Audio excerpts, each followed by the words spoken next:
What up? How's Oreo doing? Nina Oreo had surgery or something. Which reminds me, I've got stuff here for you. Show you one. Put my glasses on, can't even see them. Bless it. It's backwards, but can you read it?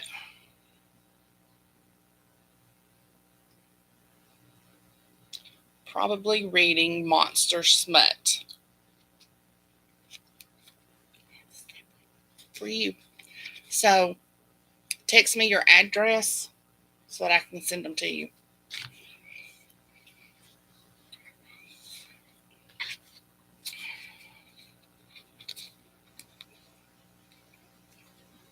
That one says Smut Slut.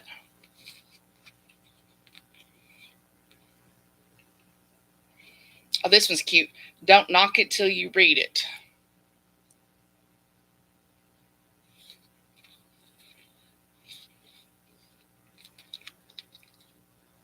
Villains have my heart.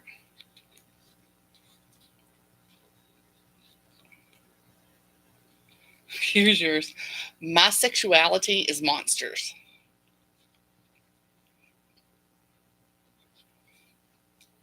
I say fuck and read monster romance. Hey Vincy, I wasn't sure if you'd be on here or not. So make sure you text me your address so that I can get them sent to you. Oh, geez Louise.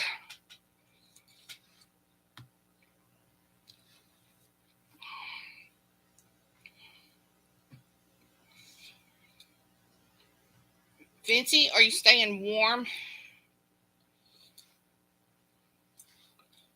I'm not. I am literally been cold freezing all day. You're welcome, bitch. I love you. Yeah, I'm over winter. I'm over all this fucking rain. I'm just over it. Bless it. What kind of dog is he?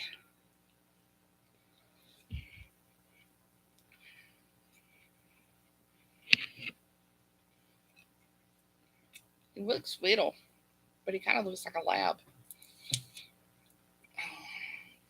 You guys still got power and all that? Well, I'm assuming since you're on here, you got power. Duh. Daddy sent me a text about the time I got halfway home.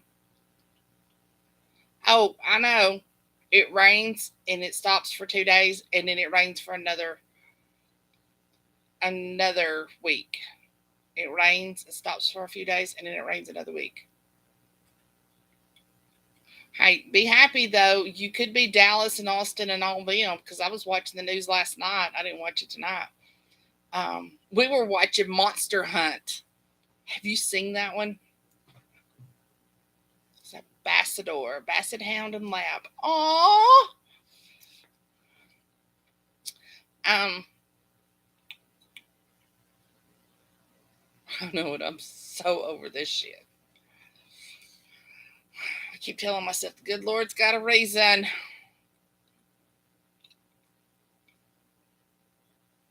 Hey, Miss Billy. Nina, take your cheeriness and shove it up your ass. Billy?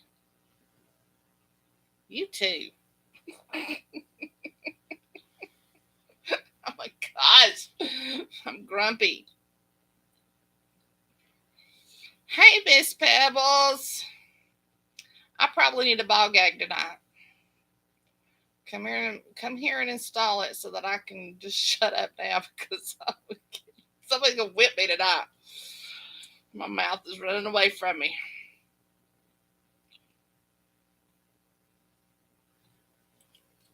Yeah, I kind of figured you probably did. I don't necessarily need them the way they're intended to do, I just need to shut up.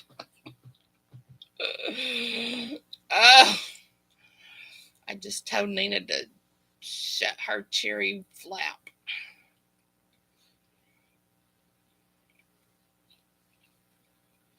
Yeah. I can't believe you missed last night's.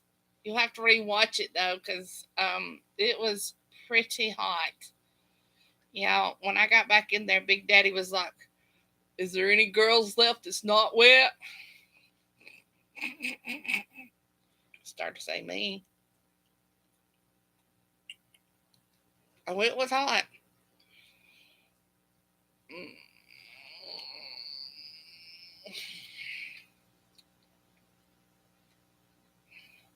All right, it's 8:07. Woo.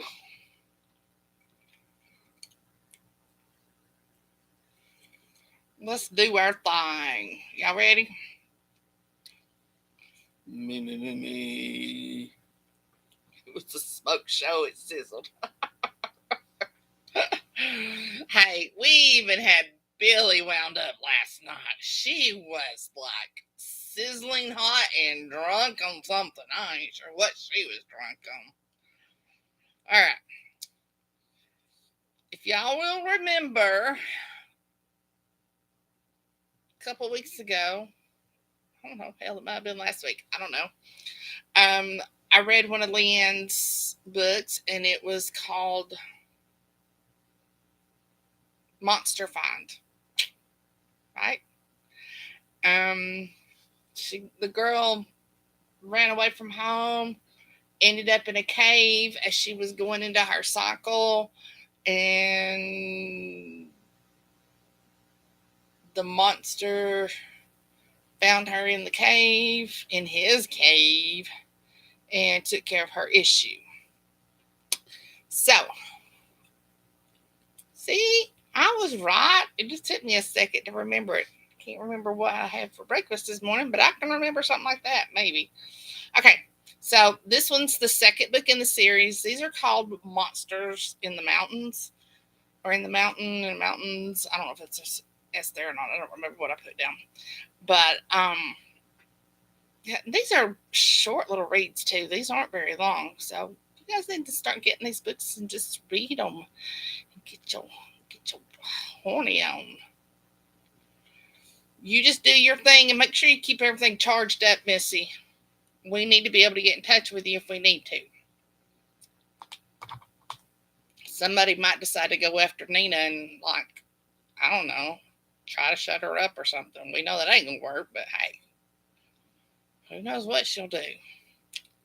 Or she might get a hold of a strap on and need somebody to take care to use it on. So, yeah, she'll probably end up in jail. So I'll probably need you for bail money. All right, talk too long. Don't do it. Thank you.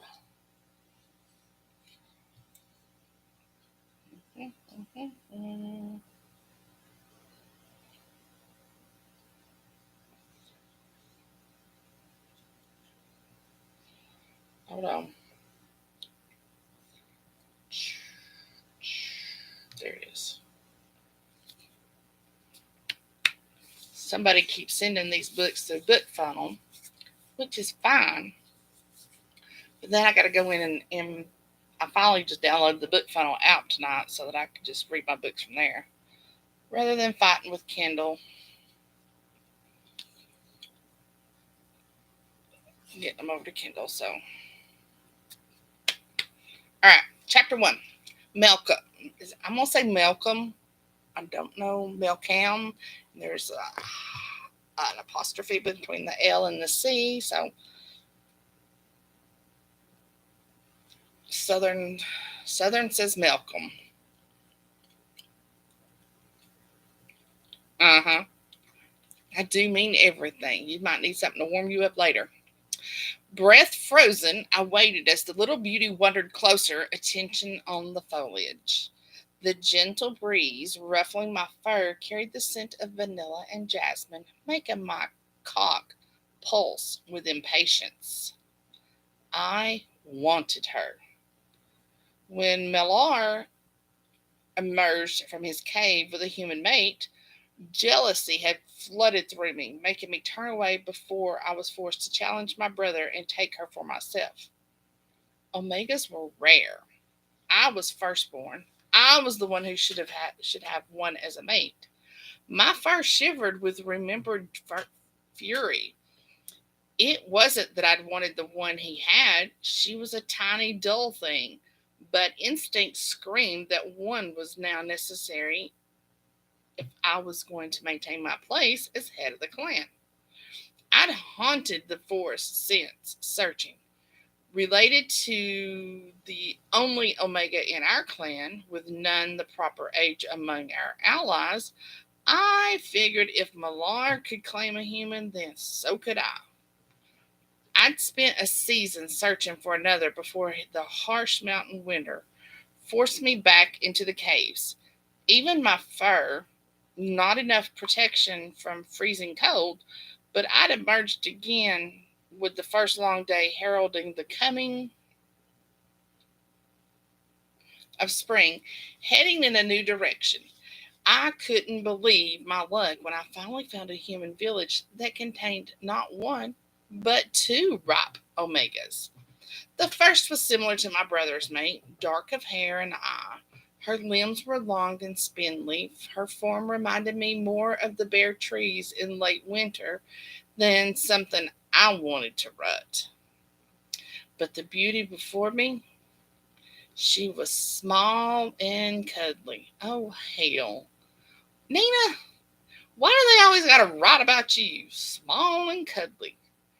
Rounded in all the ways that made my palms itch to feel them with her curves.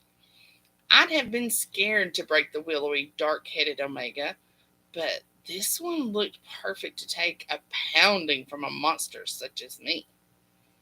Fluid dribbled from my conch, soaking into my fur and filling the air around me with the scent of musk. I hid in the shadows of dense brush, but if the Omega wandered close enough, she'd scent me. Clenching my teeth around a growl, I tore handfuls of needles from the pine providing cover, crushing them and rubbing them along my thighs. Though my eyes never left the female, it was a paltry attempt at masking my scent, but it was all I could manage without drawing her attention. And it was still too soon. Stooping to pluck a cluster of flowers to add to her basket, she treated me to a glorious view of her backside, though the fabric wrapped around her waist prevented me from seeing the flesh I craved. Still, my shaft twitched in delight, ridges contracting in preparation of claiming the Omega.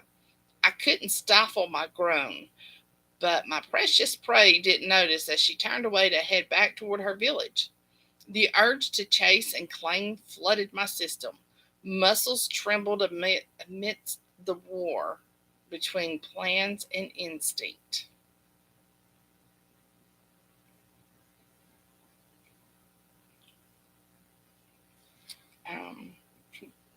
Read what Bitsy said. That's what's going on.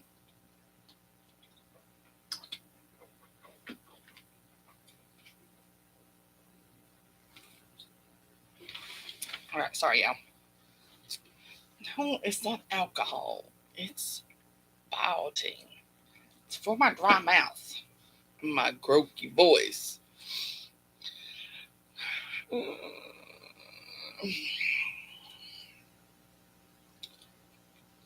can have last week's. What was wrong with her or him? Yeah. I'm on Vesicare and it dries my mouth out. Stooping to pluck a cluster of flowers to add to her basket, she treated me to a glorious view of her backside, though the fabric wrapped around her waist prevented me from seeing the flesh I craved. Still, my shaft twitched in delight, ridges contracting in preparation of claiming the Omega. I couldn't stifle my groan, but my precious prey didn't notice as she turned away to head back toward her village. The urge to chase and claim flooded my system. Muscles trembled amidst the war between plans and instinct. Sometimes being capable of thought was a burden when your body still answered to animal urges.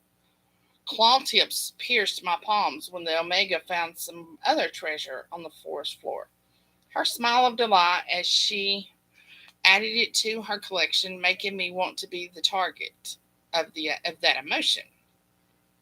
But I was a monster, and she human. While Millar's mate seemed content with her lot, it was rare for a human not to run screaming when confronted with things only whispered about in the dark. I couldn't approach my 𝘰𝑗𝐽 until she was on the cusp of her cycle, vulnerable and ready to be claimed. Once the bond was in place, she wouldn't be able to run, and I could work on wooing her.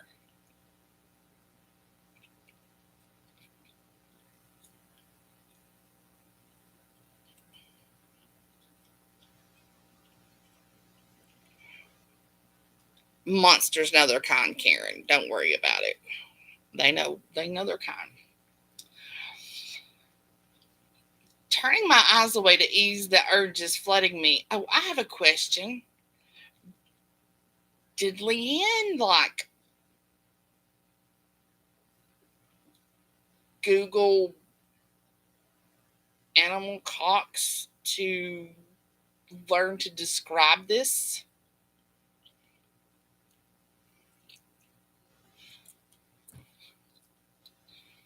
I'm just curious. I mean, she's got, how did she say it?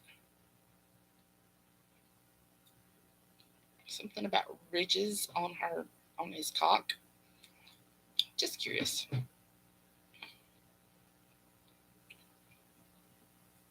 Turning my eyes away to chase the urges flooding me, I spotted another clump of the mushrooms she gathered, but the female must not have seen them since she continued along her path to the village. Waiting until she was out of sight, I parted the brush where I hid, moving with silent ease to where they grew amidst the rotting leaf litter from the previous fall.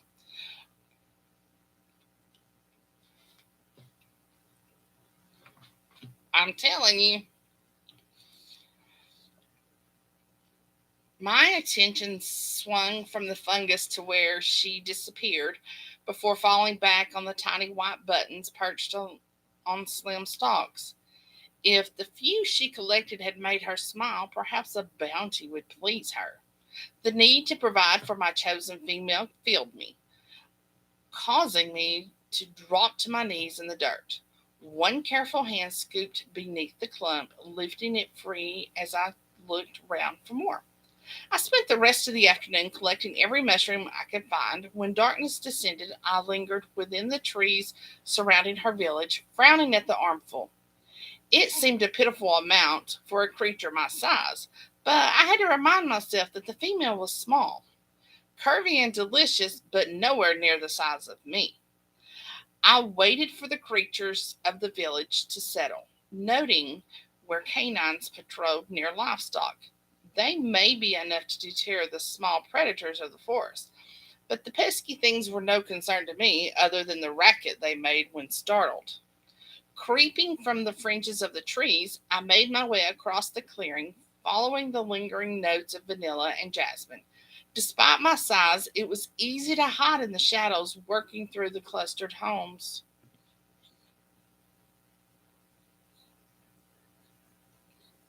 Hold on. Okay.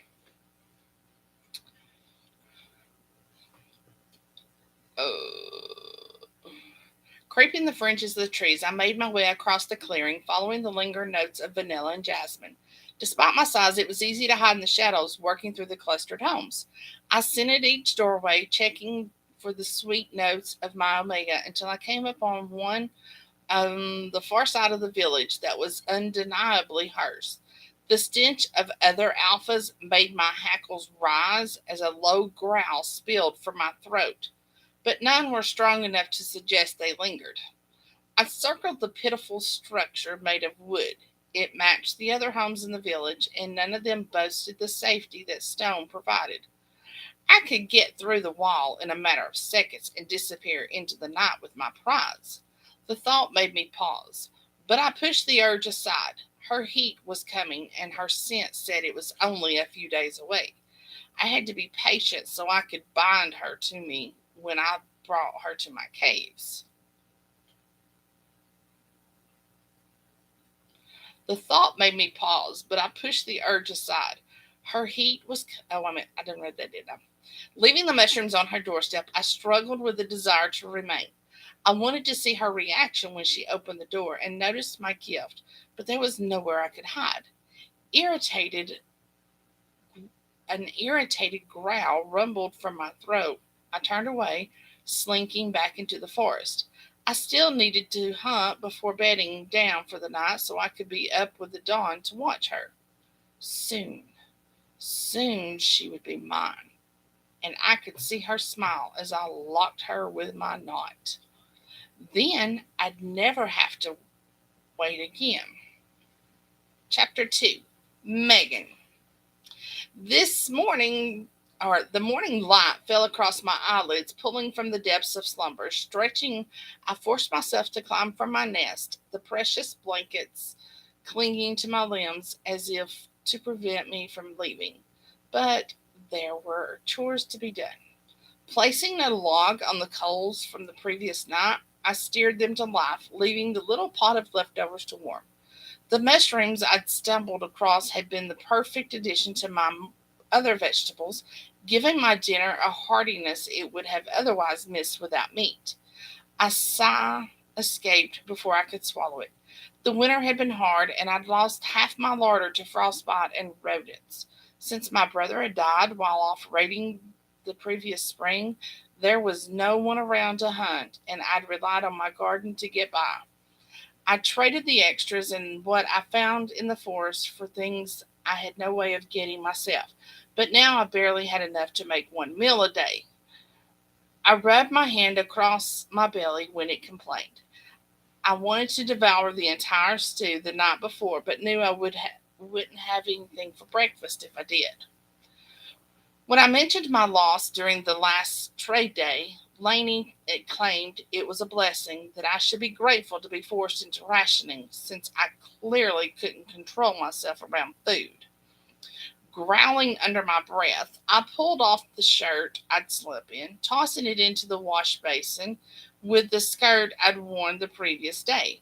Looking down at my body, I found no flaws with my curves, but Leann, as well as many others, thought an Omega was supposed to be like her. Slim and delicate, soft-spoken and feminine, she was the epitome of what was expected of an Omega. My growl ended with a snort. My size wasn't the only thing wrong about me. I wasn't meek enough, quiet enough, or utterly useless enough. Lainey spent her days the way alphas expected her to do, too, sitting around entertaining them with coy flirtations. She couldn't cook, barely knew how to sew, and God's forbid if someone asked her to do manual labor.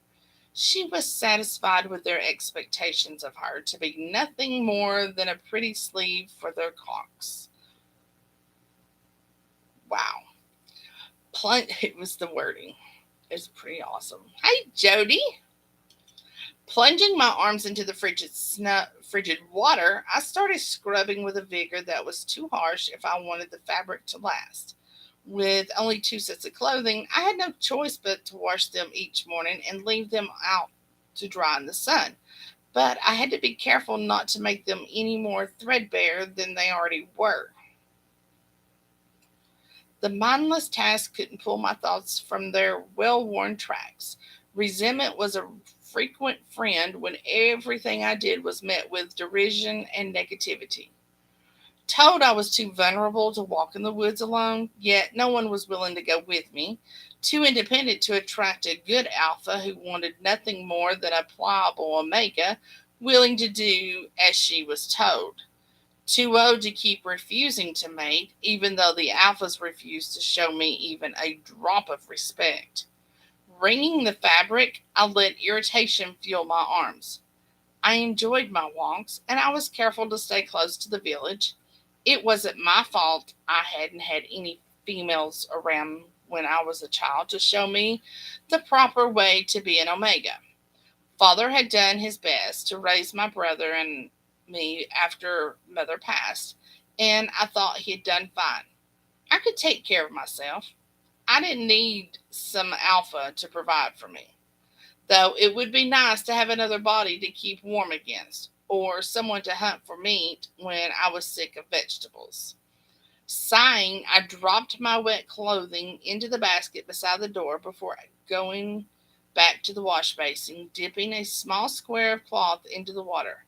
I picked up my tiny block of soap, tension draining from me as the scent of jasmine filled the space. The soap was my one luxury, the one thing I allowed myself to have that wasn't plain, bare necessity. I collected the flowers and things Marta needed to create it, and she let me have a block twice a year. I took my time washing myself. It was my favorite part of the morning, something I never skipped, though I didn't know any person in the village who washed daily. My nose curled as I put the soap and washcloth away, trading them for the scrap of rough fabric I used to dry myself. That was another reason none of the alphas in the village interested me.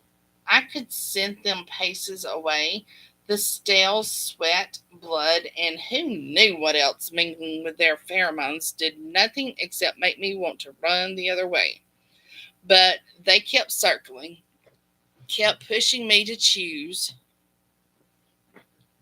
reaching for the dress I'd cleaned the previous morning. I pretended the tremble in my hand was from the chill in the air. Sorry, I'm trying to set my recliner up. There we go.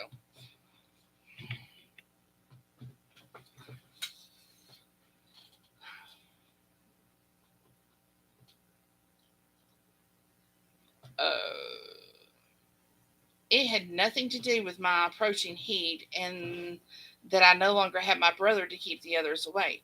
If I didn't pick an alpha before the time came, I'd end up with no say in who claimed me because there was no chance of being left on my own.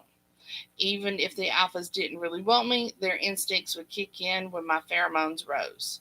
2 full rotations of the seasons older than Laney, I should have made it already, but constant exposure to my brother's scent, then the grief from his death, had affected my cycle.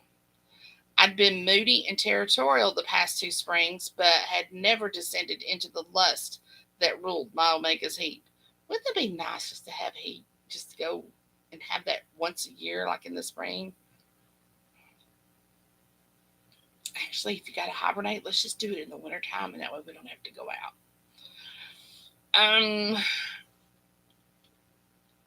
I couldn't count on that now. Already I could feel it coming, an awareness growing, a need to be surrounded by soft, pretty things, a greater craving for water and food to get me through, a sudden interest in males that had never before occupied my thoughts.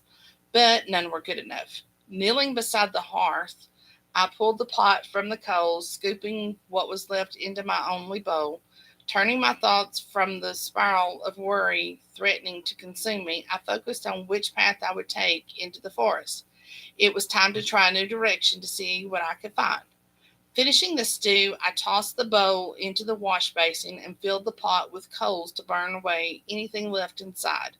I would scrape it clean when I returned, but I was eager to be out under the trees in the freedom the forest offered.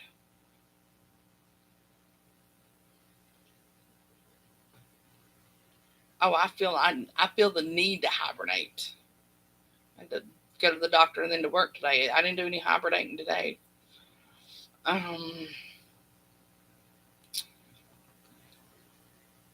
Tying back my blonde locks with a bit of string, I pulled up my basket and opened the door, but froze in place when something moved on the step.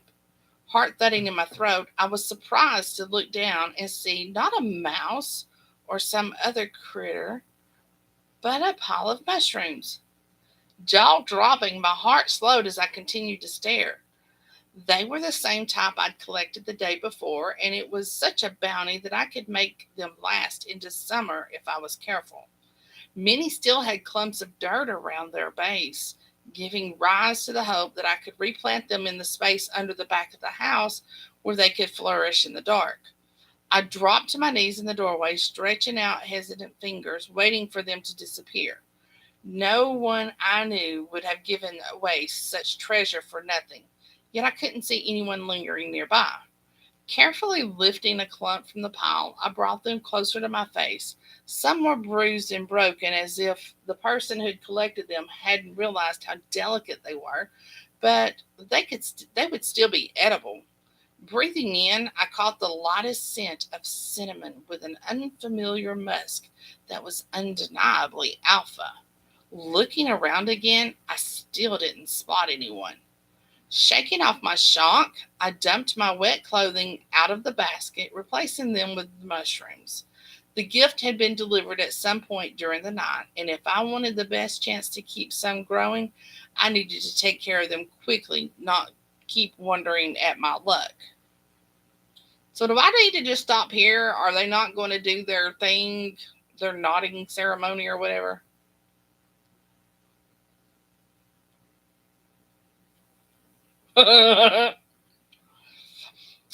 Chapter 3, Malcolm. My precious Omega didn't enter the forest until the sun was high.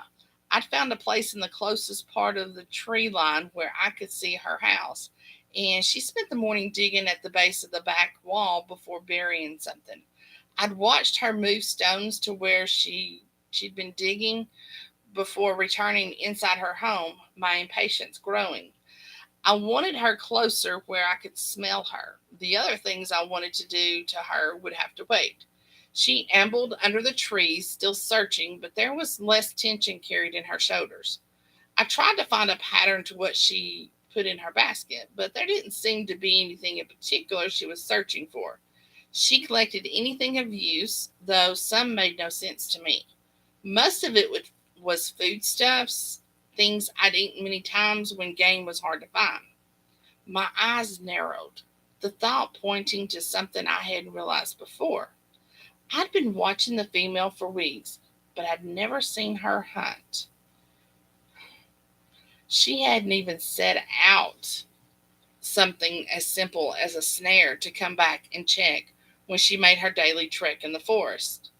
I shifted on my toes, claws digging into the damp earth where I crouched amidst a clump of holly. I knew humans had some differences from my kind, but we both ate meat. If my female wasn't able to procure it herself, it was my duty to provide it for her. I continued to watch as she walked beneath the trees, the light shining through the leaves, giving her pale hair a greenish tint. She took her time, seeming to enjoy the walk more than she had the previous days, and my chest swelled knowing I was the cause. I may not have been able to see her reaction to my gift, but it was clear it had been well received. Slipping from my hiding place when she wandered too far, I followed in her wake, never taking my eyes from the female, but always keeping my senses alert. My presence in the area had scared off most of the predators that would have posed a threat to her, but that didn't mean I could be any less vigilant. Eventually, she finished her wandering, returning to the edge of the forest, though she paused before stepping out into the clearing. Her shoulders drooped, and she heaved a deep breath, as if she regretted having to return. Reaching out, I clenched a branch in my hand, the wood cracking under my palm, helping to relieve the tension within me. Something wasn't right if she was more at home alone in the forest than with her own people. But going on a rampage through the village would only drive a gap between us before I had a chance to claim her. May not be giving the Omega a choice about coming with me, but I didn't want her to hate me. I waited after she disappeared into her home to be sure she wouldn't emerge again. When the smoke from her chimney grew thicker, I knew it was safe to pause my vigil. It took a little time to find what I was looking for. The humans called us monsters, yet my people lived with the land, doing what we could to preserve it, while they were the ones who came in and ruined an area. They knocked down trees without thought that provided homes for other creatures, hunting game to the point of scarcity to almost extinction. It was spring, and many animals were either gestating or already had young. The village and surrounding area may have been outside my usual territory, but that didn't mean I was going to treat it any different.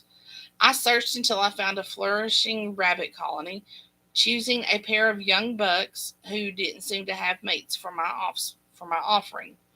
Not many had the patience it took to wait for them to drift far enough from the warren to make a move, but it was a simple matter to catch and kill them. I dressed the carcasses, rubbing my scent into the skins before wrapping them around the meat and making my way back to the village. It was easy to sneak to the Omega's door, but I worried about leaving the meat on the ground. The canines that guarded the livestock were loose, and while mushrooms may not attract them, raw meat would. I didn't want my gift to disappear before my female got it. Searching the area around her home, I found a line stretched between the house and a pole stuck in the ground. I'd seen her hang clothing from it each morning, and it was the best option I could find. So I tied the rabbits to it, hoping it was high enough to keep the meat out of reach until then. Turning to leave, I spotted the stones I'd watched her move that morning stacked against the base of her house. Curious as to what she'd been doing, I walked closer, kneeling in the dirt to move them aside. A hole became visible, extending beneath the wooden floor of her home. Even with my better vision, the light of the moon wasn't enough to show me how big it was, but a cautious reach of my arm revealed it wasn't very deep. Leaning closer, I sniffed the opening. The Omega scent was strong, making my mouth water with want, and I pushed that aside, focusing on the other scents lingering in the enclosed space.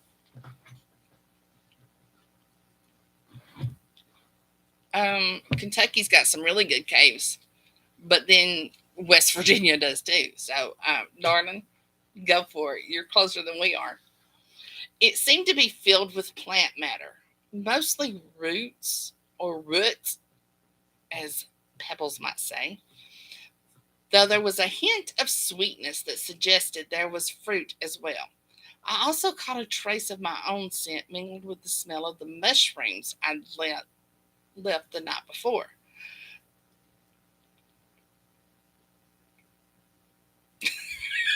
Where are you going to find caves if you don't go to the hills, dimwit? Lord, you've been hanging out with Nina too long.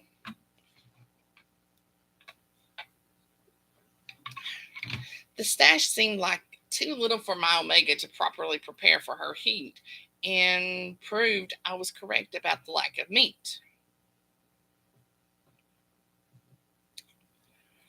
My daddy grew up, well, he was born in Washington State, and we've got him trained on a lot of Southern words, but root is one that he still says root. And we say pajamas, and he says pajamas. Oh, there's a bunch. One word he cannot say, though, y'all, we have tried and tried and tried. He cannot say porn. He wants to say prone, something like that. I don't know. He exactly, Jody. We do say PJs a lot. And he cannot say porn. And we're like, it rhymes with corn. Just put a P instead of a C. And his tongue just won't do it. It cracks us up every time. Returning the stones to their place, I stood and tested the air, searching for signs of another larder. There was an area of disturbed dirt with plants that provided food, something Millar's mate called a garden, but nothing else I could find. Claws curled into my palms once again. I'd known my 𝘰𝐵 was alone. While there were other scents around her home, none were strong enough to suggest a long presence, and I'd never seen anyone else enter the house. But an 𝘰𝐵 should never have been left to struggle. They were precious, and in the rare times fate had left one without family to care for them, the entire clan banded together to be sure they were provided for. The growl that filled the air was unconscious. If I hadn't already planned to take her, the lack of concern from her people would have driven me to it. Even in hard times, it was inconceivable to make an 𝘰𝐵 fend for themselves. They didn't deserve her. I'd prove myself a capable mate, leaving my scent on the gifts so that she'd know me when the time came. And then I'd take her.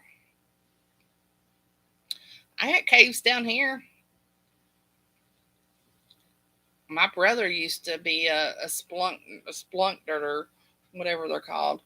And he went over to South Carolina to learn how to do all the roping and rigging and stuff so that he could go cave rescuing. Chapter 4. Megan. Rubbing blurry eyes, I rode from my nest, holding back the whine that threatened. I was tired. The mystery of the mushrooms had kept me up well past the time when I usually fell asleep. The scent of cinnamon and musk haunted me even in my dreams.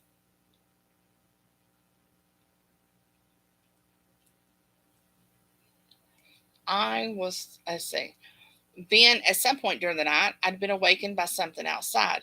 My first thought was that an animal was getting into the vegetables I had stored beneath the house, and I'd been prepared to rush out to protect them, until the growl permeating through the wall had me cowering in my nest, pulling the blankets over my head and squeezing my eyes shut. Even after the sound ended and I began to question if I'd really heard it, my body refused to relax, remaining coiled in the center of my pillows until I'd grown too exhausted to stay awake. Stumbling to the hearth, I stirred the coals to life, groaning when I realized I was using my last piece of firewood. I had a little more outside, but once I used that, I'd have to find something to trade for more or get it myself. Shoulders slumping, a weight settled over me. The winter had been rough, and I'd already traded any unnecessary items for the food and wood I had needed then. The only things I had left were what I used to survive. Raising my head, my gaze landed on my nest.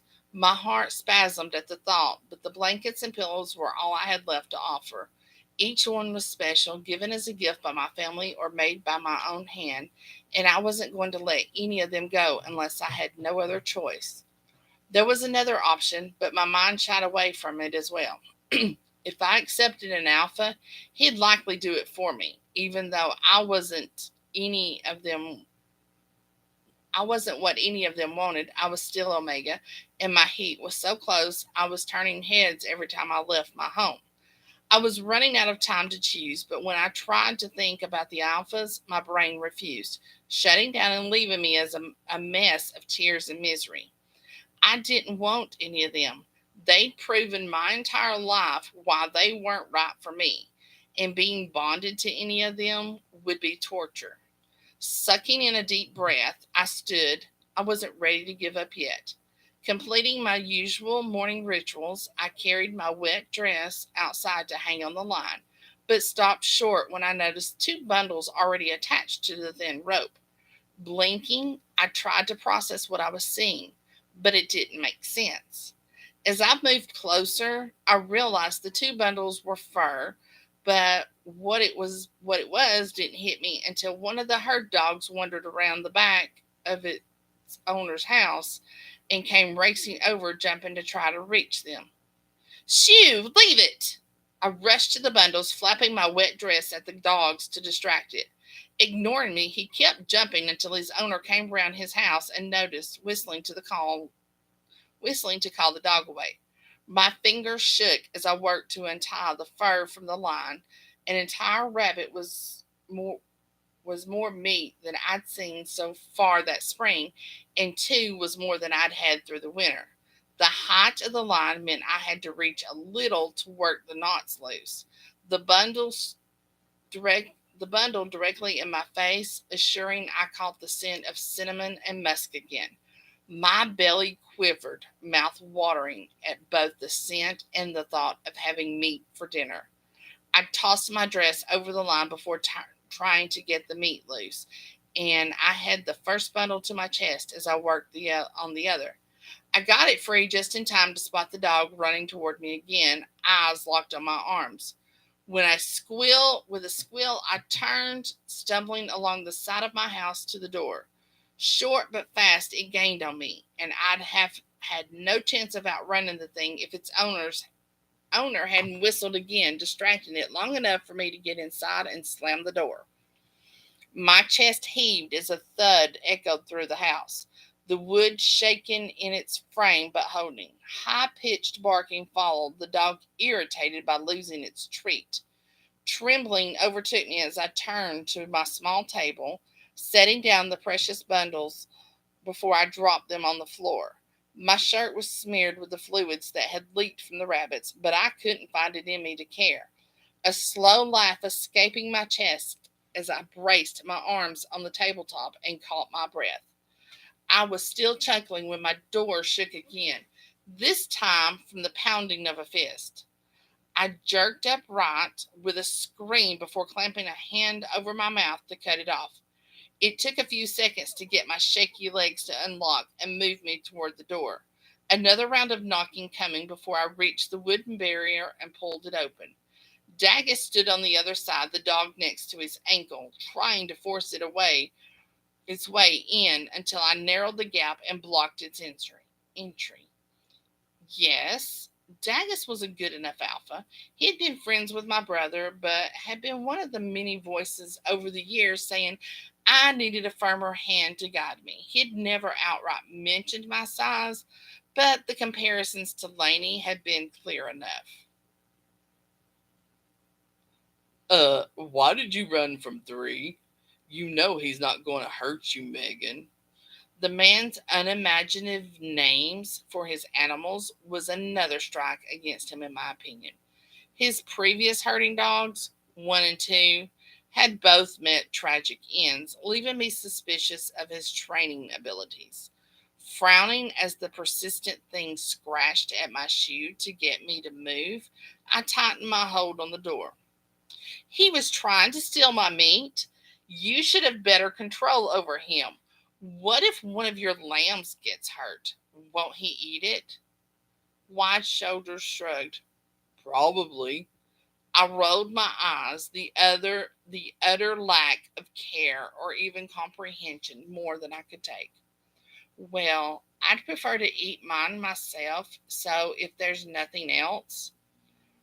I let my voice trail away, hoping he'd get the hint as I tried to push the door shut, but I'd apparently used all my luck in making it inside with the rabbits.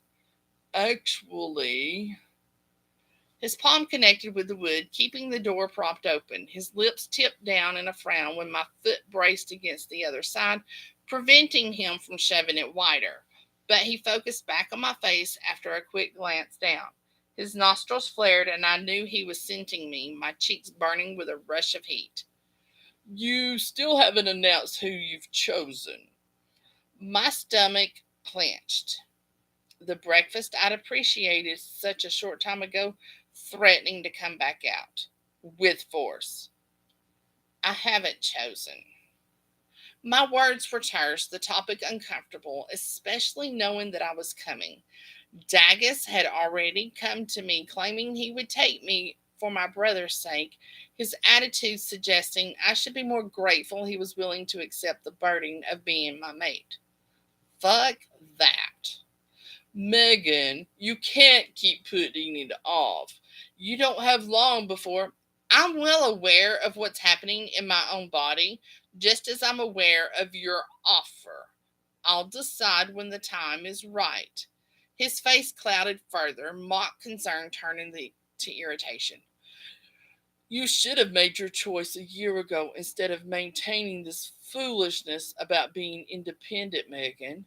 You'd be a proper You'd be a properly bound omega by now, tending your alpha, and a babe like you weren't meant to be. Like you were meant to. I knew I was scowling, and I didn't try to hide it.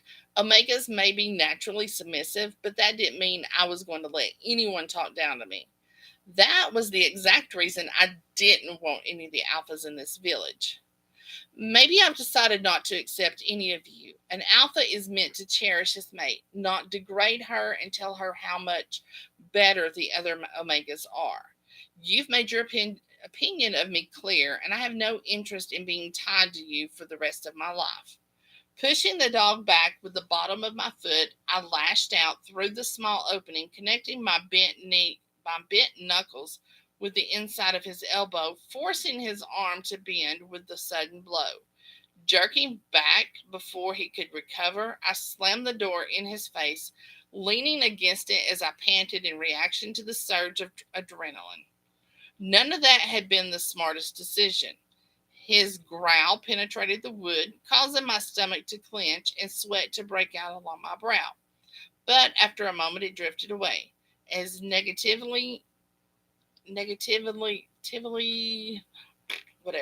as I was looked upon by the alphas and even the other omegas, the entire village would rise up against an alpha forcing himself into my home.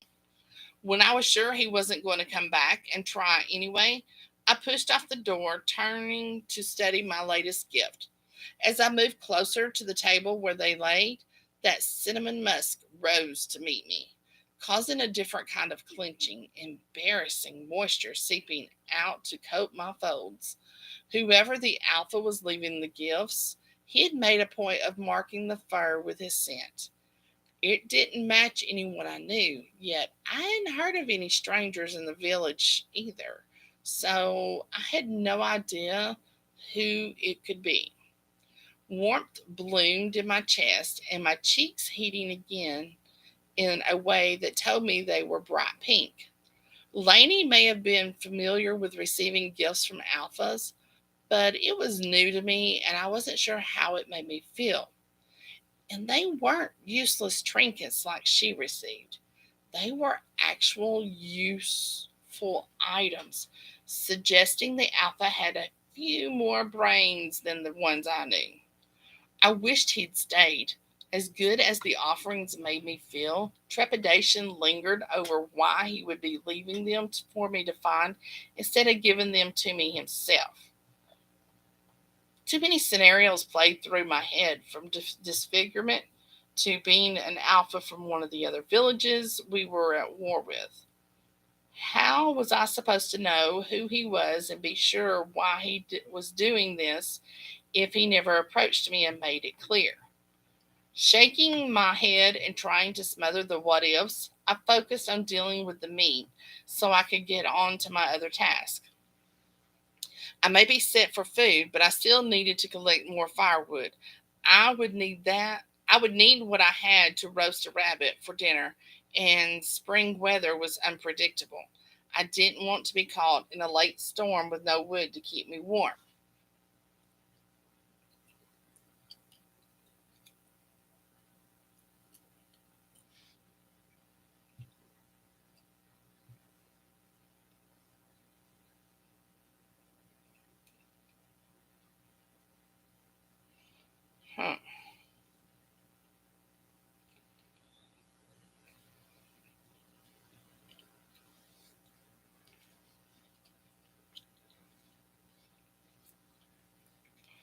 Practicing your yoga skills, my ass.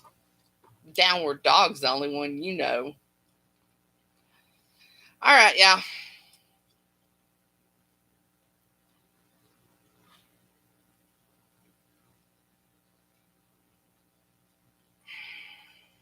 Okay, I'll read one more chapter and that's it. So let's hope he meets her in this chapter. Chapter 5, Malcolm. Jaw clenched so tight my teeth ached, Every second of watching my Omega struggle with the log drove me closer to breaking my cover too soon. She'd spent the morning collecting fallen branches and storing them under treated hides against the side of her home before moving on to larger deadfall. Each trip she made back to the forest had my agitation rising. She should have no need to do such physical labor, and my opinion of the males in her village dropped further. None of them deserved to call themselves an alpha, and the one who'd bothered her that morning was lucky to still be alive.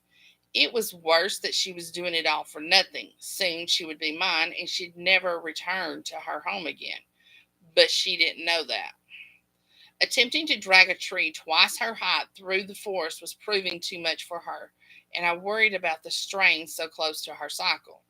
She should be home, resting in her nest and storing energy, not expending so much. My claws scraped along the cliff I crouched in front of, stone splinters breaking off to shower my side as I tried to hold back the rage filling me. I could see the way the rope harness she'd rigged dug into her soft shoulders, the way it crossed in the front, accentuating her voluptuous breast, but doing nothing to distract me from her strain. Losing control, I'd already slipped from my cover when the Omega stopped, tossing the harness off her chest and glaring down at the log lodged against a small rock. I was higher on the slope of the cliff than her, far enough away that I could hear her speaking, but wasn't able to make out the words. The kick she aimed at the wood showed her frustration.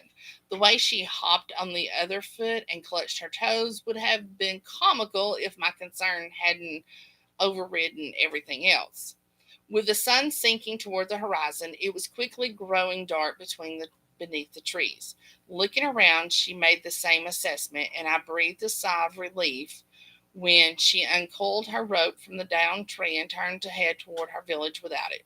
I had no idea what her plans was, but I doubted she was giving up that easy. I'd seen her I'd seen enough of my Omega to know she was a stubborn one. The fire in her, one of the things that drew me. A wilting, weak Omega would have no place in the mountains standing by my side as I led my clan. I needed a strong mate, and her perseverance proved she was more than capable.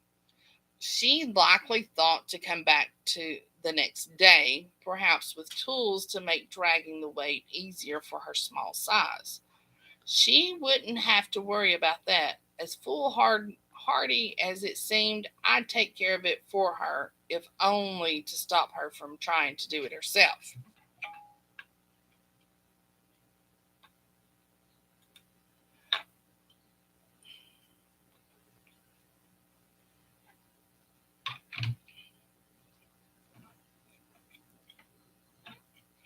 Um, Harness is not a safe word. Harness harness is a tool, especially if Nina's going to start doing the strap-ons and stuff, or her dominatrix stuff. I trailed her back to the village, watching as she entered her home. When I was sure she was secure for the night, I returned to her fallen tree. Bracing a foot midway down the length of it, I scored it with a few slashes of my claws before taking a hold of one half and pulling. The crack of wood echoed under the canopy, the emerging night creatures falling silent until they deemed it safe to continue on their way. Lifting each half onto a shoulder, they pressed against my horns as I carried them closer to the village before dropping them a safe enough distance to be sure I wouldn't be disturbed. My people used our natural strength more than tools, but I preferred not to wear down my claws ripping apart the wood. My Omega needed it to be manageable in manageable pieces, and I'd seen her using an axe to split some of the other pieces she'd brought back during the day. I crept to her home, pausing near the door to pull in a lungful of her scent. I rolled the air in my mouth, tasting it, searching for the telltale notes of her approaching heat. The scent was growing stronger, but not fast enough for my lack of patience. I wanted nothing more than to take my 𝐿 away and lay claim to her, but her scent said I still had to wait. Swallowing my growl, I found the tool and returned to the forest, setting to work on the wood. When I finished with the log she had been struggling to pull, I found 2 more, chopping them into pieces shorter than my forearm. Once it was all cut, I collected as much as I could carry, sneaking back into the village to stack it along the side of her home. Trip after trip had the pile grow too large for her hides to cover, extending halfway up the wall, down the entire length of her house. I made sure none was stacked above waist high for her, shoving longer pieces into the soft earth at the ends to be sure it couldn't roll and injure her. By the time I was finished, the first hints of the approaching dawn warned I was running out of time to return to my hiding. I wanted to linger, but already I could hear the livestock stirring, the canines guarding them waking from their dozes to pace around the herds. I turned in time to spot one come around the back of a nearby house, the creature crouching and flattening its ears along its skull even as a ridge of hair rose down its spine. A low growl reached me moments before the stupid thing launched itself, its snarl full of menace. A true monster would have killed the animal and been done with it, but it was only doing its job. With a huff, I played along, running for the trees. It was where I needed to be anyway. My longer stride assured he couldn't catch me, but he still chased me halfway across the clearing surrounding the village. I'd already reached the tree line when a sharp whistle split the air and brought the dog to a stop, though it continued its infernal barking. It took another shrill whistle for the dog to turn back, still letting out the occasional bark as it raced to its master. Settling beneath the tree I'd been using as cover to watch my 𝐿, I gathered a handful of moss from the ground to polish the scuffs carrying the wood had made on my horns as I waited for my prize to awaken and find her newest gift. I wanted to see her reaction, and this time I had a chance. It didn't matter how tired I was from working through the night. There'd been many times when I'd been denied sleep, and if my 𝐿 would finally give in to her coming cycle and spend the day resting, I'd have a chance to as well. The village came to life beneath the slight rise my tree grew from, and eventually the female I was waiting on emerged from her home, coming around the side to walk to her line as she did each morning. But this time she froze. She stared at the stacked wood for a long time before spinning in a circle, looking around her. Pride filled my chest as she went back to staring at the stacked wood, hands pressed to her cheeks. I was too far away to see her eyes, and a pain hit me out of nowhere. I didn't know what color they were. I didn't know her name or how sweet her voice would caress mine as my hands explored her curves. A growl escaped the back of my throat. I'd been patient, planning every step to make the transition as easy as possible, but it was growing harder to wait. I wanted her. Tossing the moss aside, I watched as she rushed to the line and hung her black dress from the prior day. Expecting her to return to the inside of her home and allow me to rest, I was forced to rise to my feet as she turned and headed down the walkway in front of her house instead of returning inside as she did.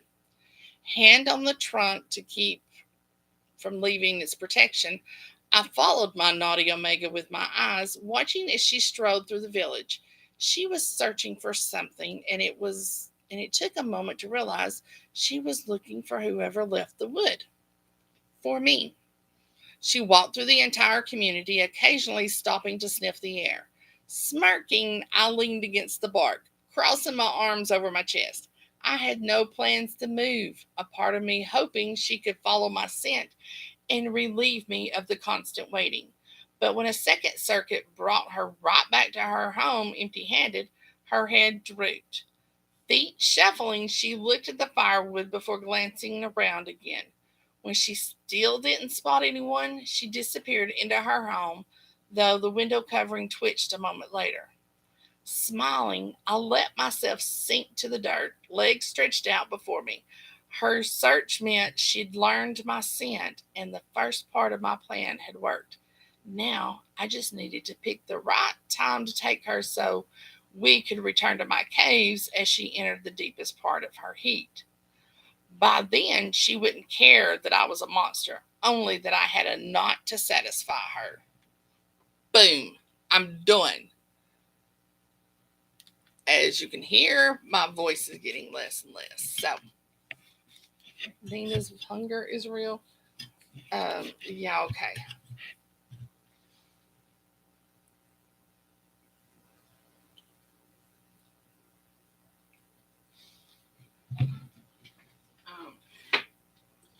Nina, do you mean him? Is this who you're talking about? Is this who you're talking about? Oh, baby girl. I hate to tell you, but you ain't got him. Nanner, nanner, boo, boo. Thank you, Miss Jody. I appreciate that.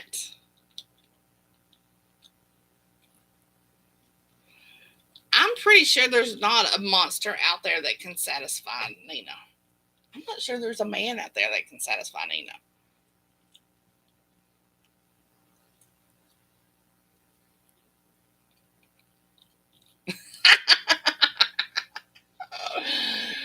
All right, you guys.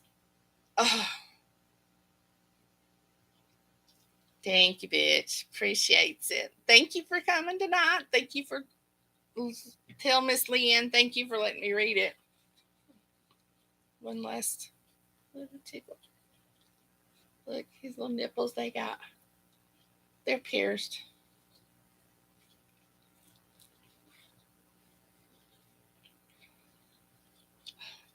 I'm so glad you guys enjoyed it. So glad. Tell Leann I appreciate it. And we will catch her next time around. So I've got an announcement coming. I may do it tomorrow. But I'll let you guys know now because you are my tribe. This season, which ends in a few weeks, next month, sometime in March, it's going to be the last of the live reads to be determined. I'm burnt out. I'm tired, and I just need to turn to something new. I think I will still do them upon request. There won't be a weekly thing or anything like that. I maybe do one a month or something. But yeah, Nina and Vincy and even Jody and Karen could all still be your go-tos.